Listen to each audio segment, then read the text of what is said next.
Hello दोस्तों, मैं गुड़िया चौधरी आप सभी दोस्तों का स्वागत करती हूँ अपने YouTube channel GS study by गुड़िया चौधरी पर। आइए हम लोग भारत का भूगोल पढ़ रहे हैं। भारत के भूगोल में हम लोग पिछले क्लास में भारत के पड़ोसी देश, जलीय पड़ोसी देश और स्थलीय पड़ोसी देश को देख लिए थे। कुल भारत के 9 पड़ोसी देश हैं। तो आइए हम लोग देखते हैं भारत का भौतिक प्रदेश। भारत का भौतिक प्रदेश में पहले हम लोग देखेंगे कि हिमालय की उत्पत्ति कैसे हुई थी, या जो 7 बड़े महाद्वीप हैं उसकी उत्पत्ति कैसे हुई थी। तो आइए हम लोग देखते हैं।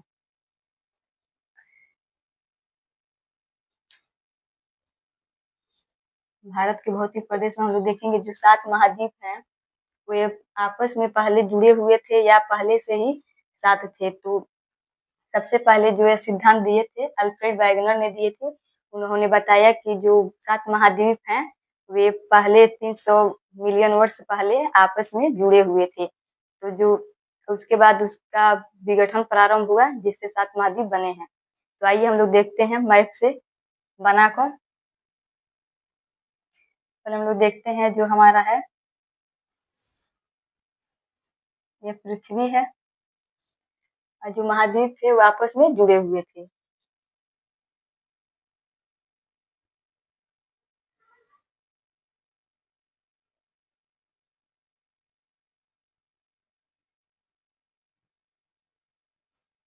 महाद्वीप था, भूखंड था, आपस में जुड़े हुए थे। और ये महासागर था, विराट महासागर था। तो सबसे पहले यह सिद्धांत किसने दिया था? तो अल्फ्रेड वाइगनर दिए थे, जो एक जर्मनी के भूगर्भ शास्त्री थे।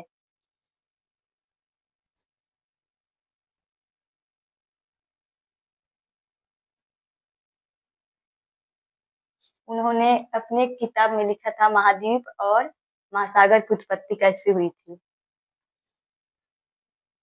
हम लोग लिखेंगे महाद्वीप और महासागर उत्पत्ति।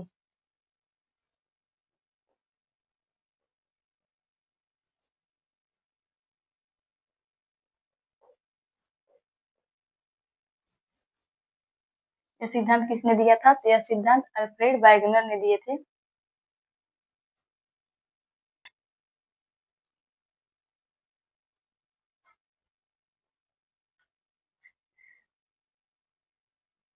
अल्फ्रेड वाइगनर देखिए, महाद्वीप और महासागर की उत्पत्ति का सिद्धांत।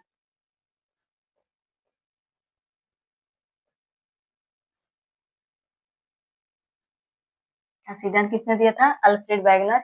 यह एक जर्मनी वैज्ञानिक भूगोल शास्त्री थे। यह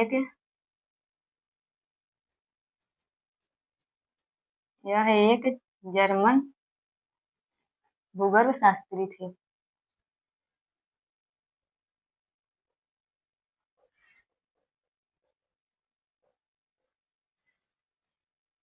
शास्त्री थे।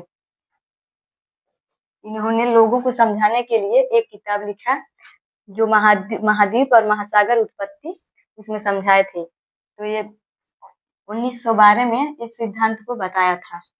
कब बताए थे? तो 1912 में। 1912 में अपने विचार को रखा।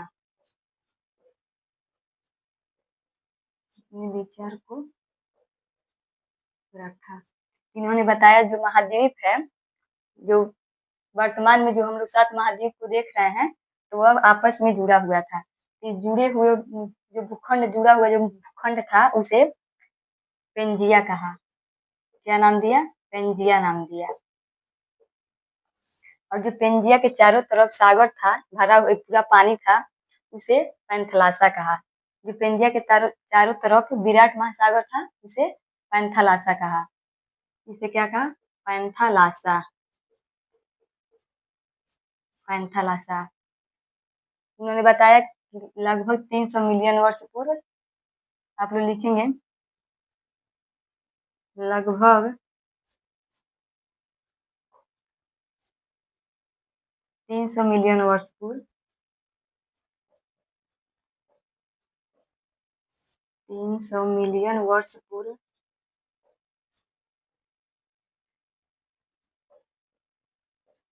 सारे भूखंड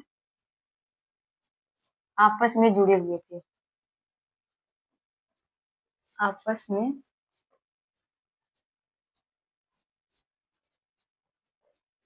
जुड़े हुए थे और इस जुड़े हुए भूखंड को एक नाम दिया पेंजिया। पेंजिया कहा। जुड़े हुए भूखंड को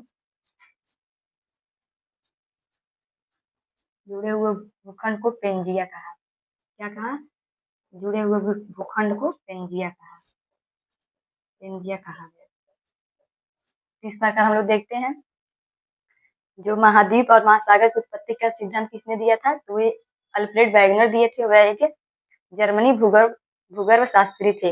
उन्होंने अब एक पुस्तक लिखा जिसमें लोगों को समझाया कि जो महाद्वीप और महासागर की उत्पत्ति हुई है, वो पहले जो महाद्वीप 7 महाद्वीप हैं वो पहले आपस में जुड़े हुए थे, जिसे उन्होंने एक नाम दिया पेंजिया।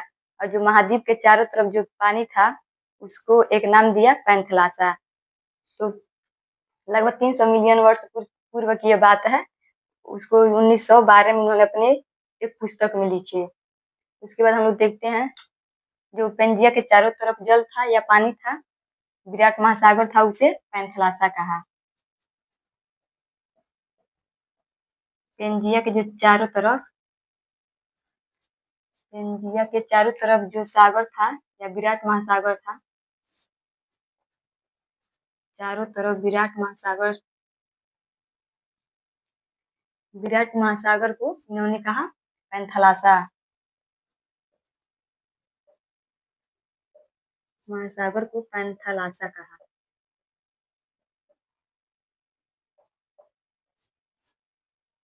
पैंथलासा कहा। जो वर्तमान में 7 महाद्वीप हैं वह 300 मिलियन वर्ष पूर्व आपस में जुड़े हुए थे और जुड़े हुए महाद्वीप को पेंजिया कहा और पेंजिया के चारों तरफ विराट महासागर था जिसे उन्होंने पैंथलासा नाम दिया। उसके बाद लगभग 250 मिलियन वर्ष पूर्व पेंजिया का विघटन प्रारंभ हुआ।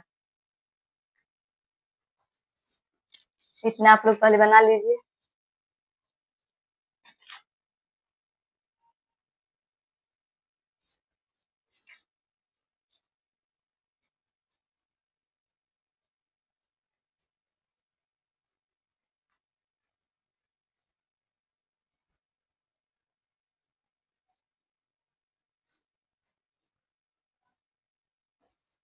उसके बाद देखेंगे जो पेंजिया था उसका विघटन प्रारंभ हुआ। ये हमारा पृथ्वी था। उसके बाद ये जो पेंजिया था इसका विघटन प्रारंभ हुआ।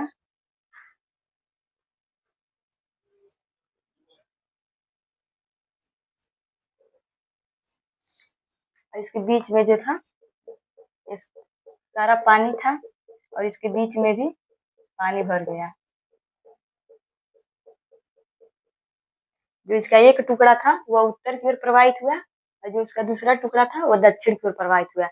जो उत्तर की ओर प्रवाहित हुआ उसे अंगारा लैंड और जो दक्षिण की ओर प्रवाहित हुआ उसे गोंडवाना लैंड कहा। और जो बीच में पानी भर गया उसे तैथिस सागर की उत्पत्ति हुई। तो आइए हम लोग देखते हैं जो उत्तर की ओर प्रवाहित हुआ जो भूखंड था लगभग 250 या 200 मिलियन वर्ष पूर्व। आप लोग लिखेंगे 200 मिलियन वर्ष पूर्व। मिलियन वर्ष पूर्व पेंजिया का विभाजन शुरू हुआ।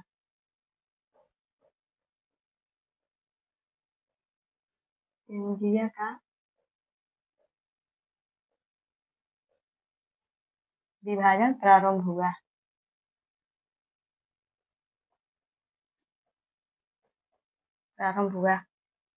जो उत्तर की ओर प्रवाहित हुआ उसे अंगारा लैंड कहा गया। अंगारा लैंड या लोरेशिया।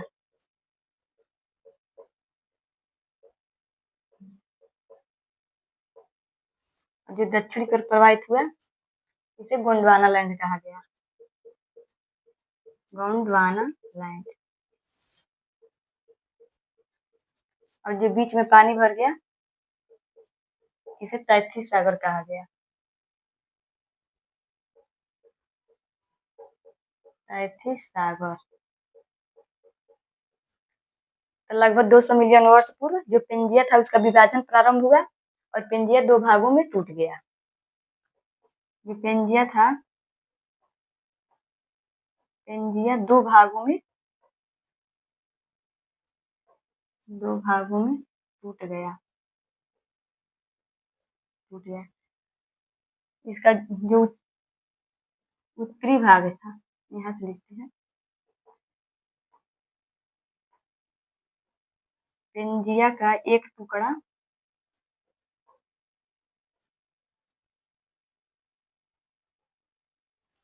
उत्तर की ओर प्रवाहित हुआ।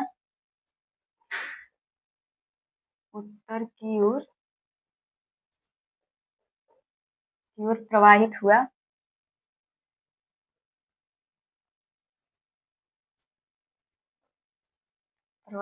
जिसे अंगारा लैंड कहा गया। जिसे अंगारा लैंड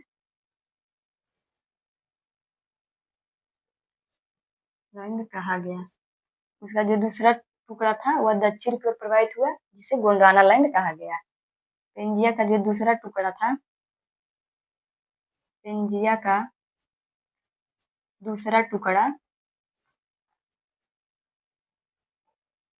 दक्षिण की ओर प्रवाहित हुआ। दक्षिण की ओर प्रवाहित हुआ,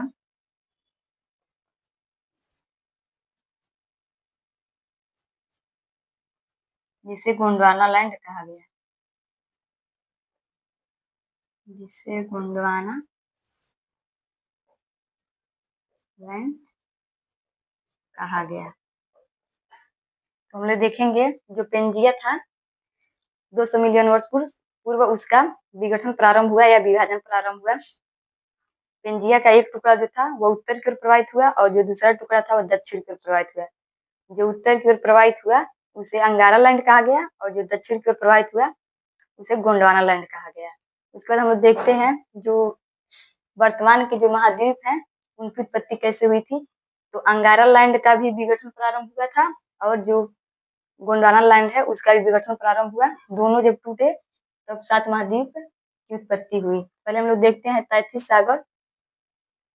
जो 33 सागर है उसमें जो गोंडवाना लैंड और अंगारा लैंड की जो नदियां आती थी, मान लीजिए अंगारा लैंड की नदियां थी,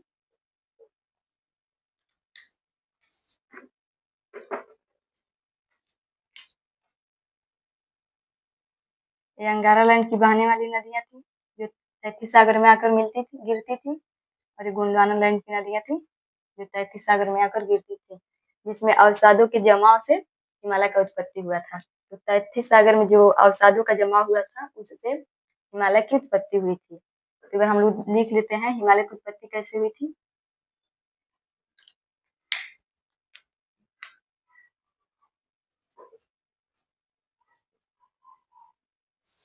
हिमालय की उत्पत्ति कैसे हुई थी। 33 सागर में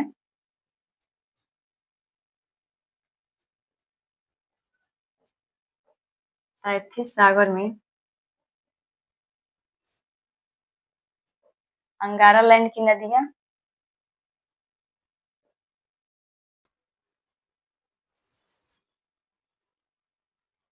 अंगारा लैंड की नदियां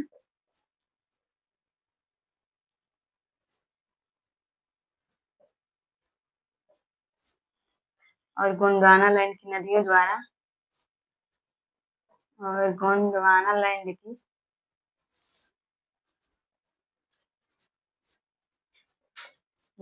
नदियों द्वारा लाए गए अवसादों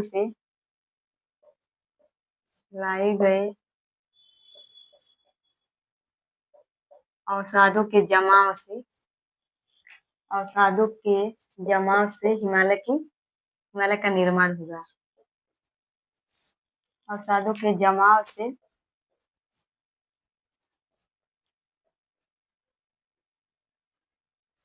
हिमालय का निर्माण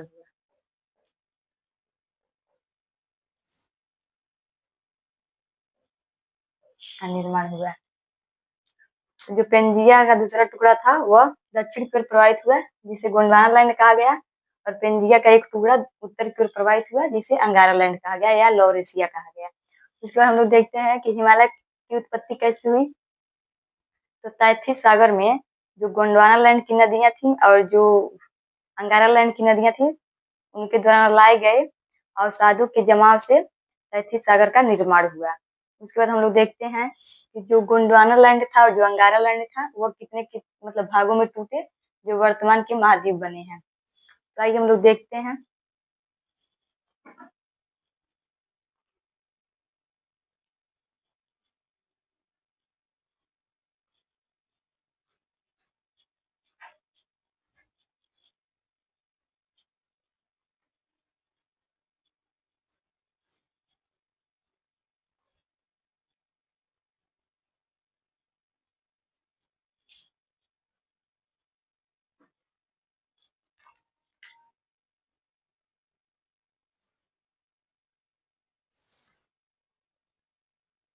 हमारा पृथ्वी है।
इस प्रकार से हम लोग देखेंगे।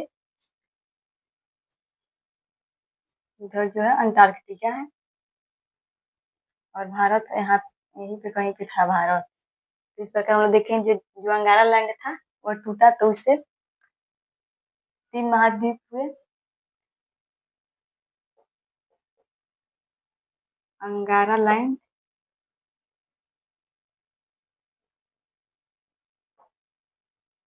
के विभाजन से 3 महाद्वीप हुए।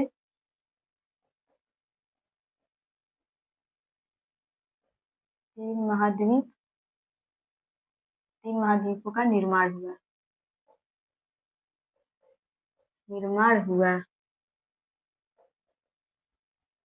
इसका देखते हैं हम लोग कौन कौन सा है। पहला उत्तर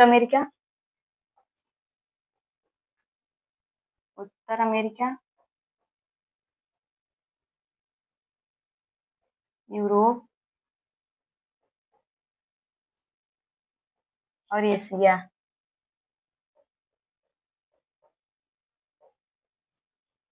उसके बाद देखते हैं जो गोंडवाना लैंड था उससे कितने महाद्वीपों का निर्माण हुआ। गोंडवाना लैंड गोंडवाना लैंड जब टूटा या गोंडवाना लैंड के विभाजन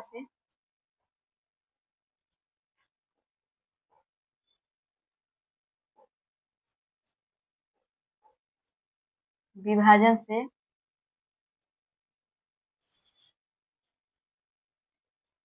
5 महाद्वीपों का निर्माण हुआ।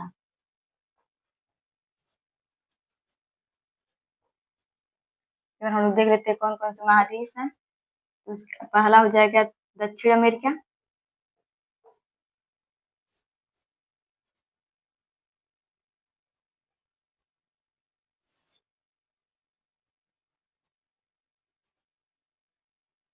दूसरा हो जाएगा अफ्रीका, ऑस्ट्रेलिया,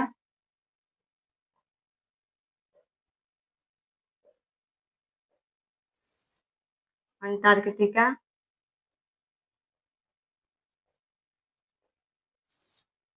और पांचवा हो जाएगा प्रायद्वीपीय भारत।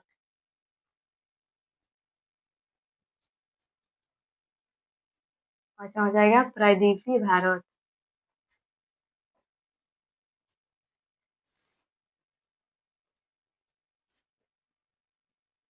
प्रायद्वीपीय भारत। इस प्रकार हम लोग देखेंगे कुल 7 महाद्वीप हैं। जो भारत है पहले पहले गोंडवाना लैंड का भाग हुआ करता था। उसके बाद भारत जो है उत्तर की ओर उसका प्रवाह निरंतर बढ़ता गया। इस वजह से वह वर्तमान में एशिया का भाग हो गया है। तो इस प्रकार हम लोग देखेंगे जो अंगारा लैंड था वह टूटा तो 3 महाद्वीप हुए। कौन कौन महाद्वीप हुए? तो उत्तर अमेरिका, यूरोप और एशिया। उसके बाद जो गोंडवाना लैंड था उसका भी विभाजन प्रारंभ हुआ जिससे वर्तमान के 7 महाद्वीप हुए। तो दक्षिण अमेरिका, अफ्रीका, ऑस्ट्रेलिया और प्रायद्वीपीय भारत और अंटार्कटिका। प्रायद्वीपीय भारत जो है पहले गोंडवाना लाइन का भाग हुआ करता था। उसके बाद निरंतर उसका उत्तर की ओर प्रवाह हुआ जिससे भारत जो है अब एशिया का भाग हो गया है। उसके बाद हम लोग देखते हैं जो 7 महाद्वीप हैं कौन कौन से हैं और उनके बढ़ते आकार में देखते हैं। सबसे बड़ा महाद्वीप कौन है, सबसे छोटा महाद्वीप कौन है। उसके बाद एक बार हम लोग देख लेंगे महासागर कितने हैं और सबसे बड़ा महासागर कौन है और सबसे छोटा महासागर कौन है। तो आइए हम लोग देखते हैं। इसको भी हम लोग देख लेते हैं। यूरोप और एशिया को मिलाकर क्या कहा जाता है? यूरोप और एशिया को मिलाकर यूरेशिया कहा जाता है। यूरेशिया। यूरोप और एशिया को मिलाकर यूरेशिया कहा जाता है। ये जो तीनों महाद्वीप हैं अंगारा लैंड के हैं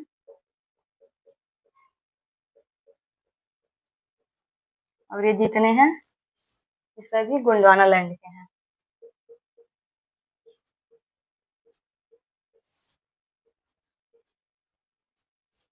गोंडवाना लैंड के।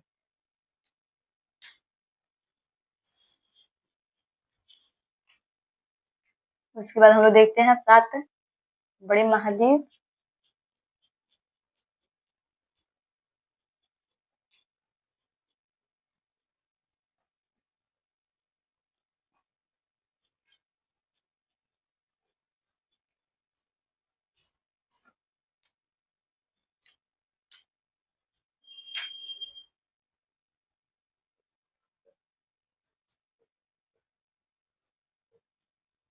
लिखेंगे 7 बड़े महाद्वीप। 7 बड़े महाद्वीप।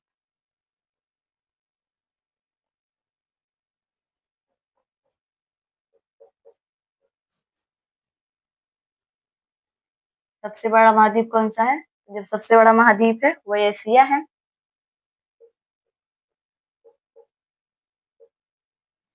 एशिया। उसका दूसरा हम लोग देखेंगे, दूसरा अफ्रीका है। तीसरे नंबर पे जो आएगा उत्तर अमेरिका आएगा।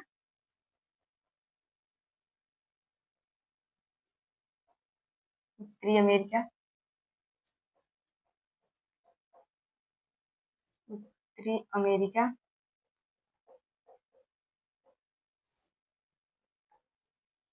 दक्षिणी अमेरिका।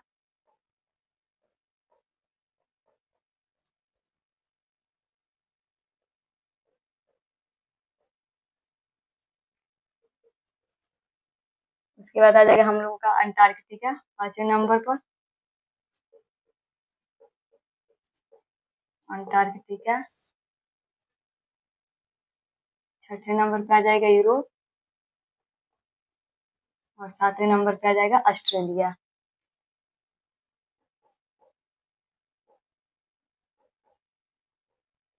कुल 7 महाद्वीप हैं। कौन कौन महाद्वीप है? तो एशिया। एशिया जो है सबसे बड़ा महाद्वीप है। उसके बाद अफ्रीका। उसके बाद उत्तर अमेरिका। उसके बाद दक्षिण अमेरिका। फिर अंटार्कटिका, यूरोप और ऑस्ट्रेलिया। ऑस्ट्रेलिया जो है सबसे छोटा महाद्वीप है। ऑस्ट्रेलिया को देशी महाद्वीप भी कहा जाता है। उसके बाद हम लोग देखते हैं भारत के नहीं मतलब जो 5 महासागर हैं कौन बड़ा है कौन छोटा है। तो विश्व के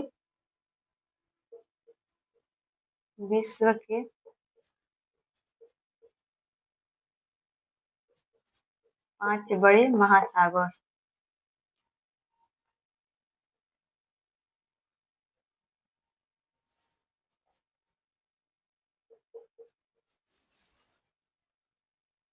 देखते कौन कौन से हैं।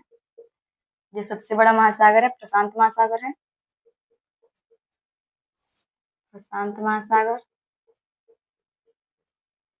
उसके बाद जो दूसरा है अटलांटिक महासागर। अटलांटिक महासागर। तीसरे नंबर पर आ जाएगा हिंद महासागर।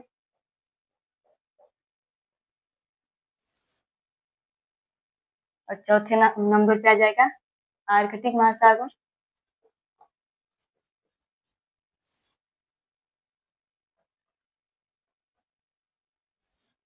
और पांचवें नंबर पे आ जाएगा दक्षिण महासागर। दक्षिणी महासागर।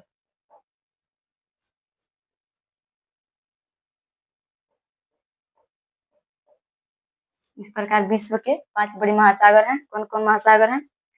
तो प्रशांत महासागर, अटलांटिक महासागर, हिंद महासागर, आर्कटिक महासागर और एक है जो हमारा दक्षिणी महासागर। जो दक्षिणी महासागर है यह 60 डिग्री दक्षिणी अक्षांश के नीचे है। 60 डिग्री दक्षिणी अक्षांश के दक्षिणी अक्षांश के नीचे है। दक्षिणी अक्षांश से भी नीचे है।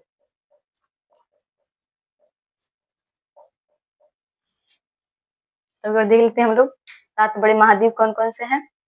तो एशिया हो जाएगा, अफ्रीका, उत्तर अमेरिका, दक्षिणी अमेरिका, फिर हो जाएगा हम लोग का अंटार्कटिका, यूरोप और 7वां जो महाद्वीप है ऑस्ट्रेलिया है। विश्व का सबसे छोटा महाद्वीप है। इसे देशी महाद्वीप भी कहा जाता है क्योंकि पूरा ऑस्ट्रेलिया में मरुस्थल है और कुछ ही भाग है जहाँ पे लोग निवास करते हैं। उसके बाद हम लोग देखेंगे विश्व के बड़े महासागर। तो सबसे बड़ा महासागर प्रशांत महासागर है। उसके बाद अटलांटिक महासागर है। फिर दक्षिण महासागर है। उसके बाद फिर आर्कटिक महासागर है। उसके बाद दक्षिण महासागर है जो 60 डिग्री दक्षिणी अक्षांश बिंदु से नीचे है। उसके बाद देखेंगे हम लोग जो प्रशांत महासागर है इसका जो सबसे गहरा गर्त है प्रशांत महासागर का, इसे मरियाना गर्त के नाम से जाना जाता है, जो विश्व का सबसे गहरा गर्त है। जो महाद्वीप है महाद्वीप के बारे में और जो महासागर है इनके बारे में हम लोग विश्व के भूगोल में पढ़ेंगे। इतना समझाने के लिए हम पढ़ाए हैं। उसके बाद हम लोग देखते हैं हिमालय। हिमालय जो है कितने श्रेणियों से मिलकर बना है।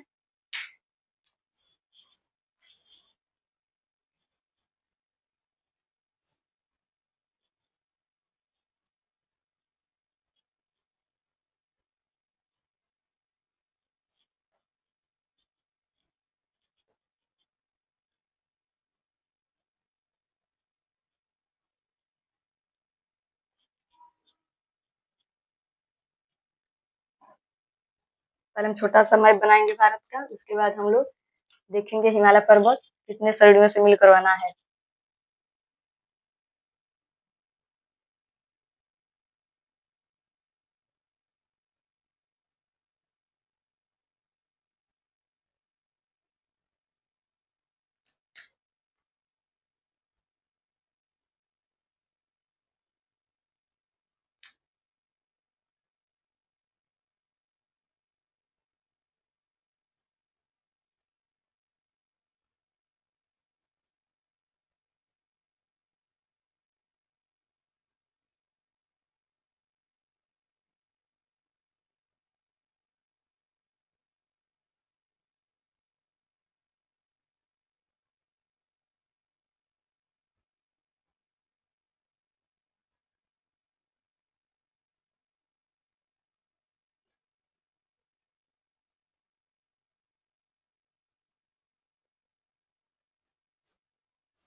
देखते हैं हम लोग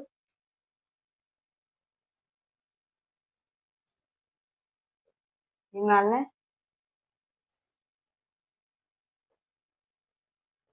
कितने पर्वत श्रेणियों से मिलकर बना है। कितने पर्वत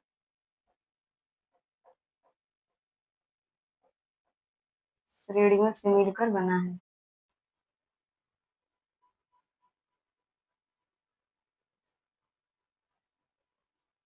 मिलकर बना है।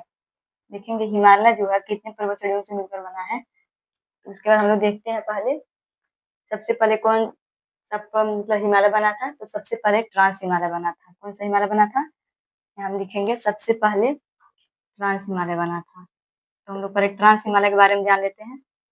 ट्रांस हिमालय, ट्रांस हिमालय को ट्रांस हिमालय या पार हिमालय,